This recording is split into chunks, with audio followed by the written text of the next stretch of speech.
పోల్చడం ఎంతవరకు న్యాయం ఉంది? ఆఖరుకు రాహుల్ గాంధీ గారు గుళ్ళో పోతే కూడా ఆపడం జరిగింది అక్కడ ప్రభుత్వం. అంతేకాదు మా కార్యకర్తల మీద దౌర్జన్యం. రాహుల్ గాంధీ మాట్లాడుతుంటే జై రామ్. అరే ఎవరైనా వద్దన్నారా బాబు? నీ మీటింగ్ లో వచ్చి మేము ఎప్పుడన్నా గొడవ చేసినావా? ఏంటంటే న్యాయ యాత్ర, ప్రజలకు న్యాయం జరగాలి, పేదవానికి న్యాయం జరగాలి అనే ఆలోచనతో మణిపూర్ లో ఇప్పటి వరకు 700 మంది చనిపోయారు. మహిళలు నడి రోడ్డు మీద నేకుడుగా నడుస్తున్నది. కానీ ప్రధానమంత్రికి సమయం లేదు. ఒక్క రోజన్నా మణిపూర్ పోయినామా అని అడుగుతున్నా.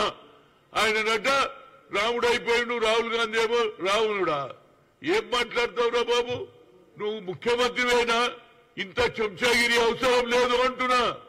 ఇది చెంచాగిరి అంటారు. ఇది ఆ కుటుంబం ఇందిరాగాంధీ గాని వారి తండ్రి రాజీవ్ గాంధీ గాని ప్రాణాలు కోల్పోయిండ్రు. ఈ భారతదేశంలో ఏ పొలిటికల్ పార్టీ ప్రజల గురించి ప్రాణం త్యాగం చేసిండ్రు? అంతకుముందు భారతదేశ స్వాతంత్ర్యం గురించి పోరాడి జైళ్ల పాలైనరు. అలాంటి కుటుంబాన్ని కించపరచడానికి అంటే రోజు రోజు పెరిగిపోతున్నది ఆయన ఇమేజ్. రేపు వచ్చే పార్లమెంట్ ఎన్నికల్లో గెలవాలని రాముని ఆయుధంగా ఉపయోగించుకొని ఏ విధంగా హిందూ ఓట్లు తీసుకోవాలడానికి శాయశక్తుల కృషి చేస్తా ఉన్నారు.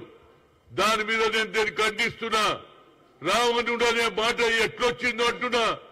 ఆయన రాముని ఆలోచన ఆనాడు రామరాజ్యం రావాలని ఏదైతే పేదల గురించి ఆలోచన చేసే ఆలోచనతో ఇన్ని కిలోమీటర్లు 1000 కిలోమీటర్లు తిరుగుతుంటే ఆ ప్రభంజనం నేను పోయినుంటే మణిపూర్ లో అక్కడ కూడా జనం రోడ్ల మీద గిరిజనులు గాని హరిజనులు గాని అందరూ కూడా రాహుల్ గాంధీ గారికి స్వాగతం పలుకుతుంటే అది చూడలేక బెంబేలు ఎత్తిపోయి ఆఖరుకు రాహుల్ గాంధీ గారి మీటింగును కూడా అడ్డం పడుతున్నారంటే ఎంత నీచ రాజకీయాలు జరుగుతున్నదో తెలుసు.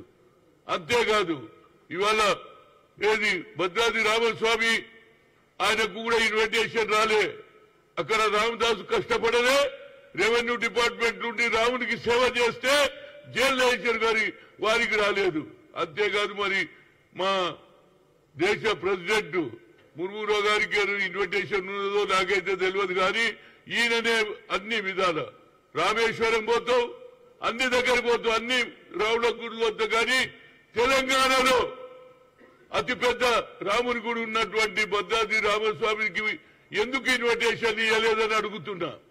ఇస్తే మేము కూడా అక్కడ పూజారులు కానీ అక్కడ ఉన్నటువంటి వారు పోతారు కదా, ఎందుకు ఇవ్వలేదంటు. అదేవిధంగా ఇంకొకసారి రామునిగా చిత్రీకరిస్తే ప్రజలు వచ్చే ఎన్నికల్లో తప్పనిసరిగా మీకు వ్యతిరేకంగా తీర్పు వస్తుంది. ఆయన ప్రపంచాన్ని తట్టుకోలేక ఆయన కూడా ఆప్తే ఆఖరికి ఆయన ధర్నా కూడా చేశాడు ఆ గుడి ముందు. ఇంతకంటే నీచ రాజకీయం లేదు. కేవలం డెవలప్మెంట్ జరగలే 10 ఏళ్లలో. కేవలం హిందూ ఓట్ల గురించే మీ తాపత్రయం. ఏమంటే రాముని భక్తులు మీరే, అందరం కూడా మేము రాముల భక్తమే బాబు, దేవుడు అనేవాడు. అంతేకాదు ఫారూక్ అబ్దుల్లా అన్నాడు రామ్ కోం భగవాన్ మాంతే అన్నాడు, రామ్జీ కోం భగవాన్ మాంతే అన్నాడు. అలాంటి ఆలోచన కేవలం రాహుల్ గాంధీకే ఉన్నది. మరొకసారి హేమంత్ బిస్వాల్ శర్మ గారికి చెప్తున్నా, ఇలాంటి భాష మాట్లాడొద్దురా బాబు. మాట్లాడితే వచ్చే ఎన్నికల్లో అస్సాంలో తుడిచిపెట్టుకోపోతుందని ఒక సవాల్ ఇస్తున్నా. ప్రజలందరూ గమనిస్తున్నారు. రాహుల్ గాంధీకి ఒక న్యాయం, మిగతా వాళ్ళకు ఒక న్యాయమా? మీ నరేంద్ర మోడీకి ఒక న్యాయం. రాహుల్ గాంధీ ఏం తప్పు చేసిందని మీరు రావణిగా చిత్రీకరిస్తున్నారు అంటున్నా. అంటే మైండ్ చెడిపోయింది. రాహుల్ గాంధీ గారి ఇమేజ్ పెరుగుతుందనే ఉద్దేశంతో దీన్ని ఖండిస్తున్నా. తప్పనిసరిగా మేమందరం కూడా భగవంతుని పూజ చేస్తాను, రాముని కూడా పూజ చేస్తాం. కానీ నువ్వు పిలిచినప్పుడే పోవాలని నీ పెళ్లి కాదు, మీ ఇంట్లో కొడుకు పెళ్లి కాదు, నీ బిడ్డ పెళ్లి కాదు. మీరు ఇన్విటేషన్ ఇవ్వడమేమిరా బాబు? దేవుని దగ్గరికి అందరం పోతాం. ఎవరు చెప్తే కాదు, దేవుడు అందరి దగ్గర ఉన్నాడు. భగవంతుడు ఇందు వాళ్ళడు అందు లేడు. ఎందెందు వెతికి చూసినా భగవంతుడు కలదే కల్చర్ మనది. కానీ కేవలం అయోధ్యలోనే రాముడు ఉన్నాడట, అక్కడికే పోవాలంట అని కొందరు మట్టి తీసుకుపోతారు, కొందరు బియ్యం తీసుకుపోతారు. ఏం పబ్లిసిటీ రా బాబు ఇది? ఇది కేవలం ఓట్ల రాజకీయం. అందుకుంటే కాంగ్రెస్ పార్టీ తప్పనిసరిగా పోయేటాడు పోతాం. అయోధ్య కట్టారు, అది మంచి విధానమే. కానీ పోయేటాడు పోతాం. మీ పిలిచినప్పుడు పోయి ఓట్లు దండుకోవడానికి చేసే ఈ రాజకీయ డ్రామాకు వ్యతిరేకం.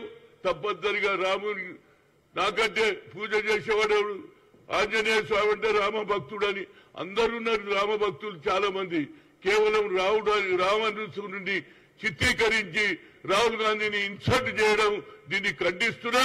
ఇక ముందు ఇలాంటి మాట్లాడితే వచ్చే అస్సాం ఎన్నికల్లో తుడిచిపెట్టుకోబోతారని ఆ ముఖ్యమంత్రికి హెచ్చరిస్తున్నా. Thank you.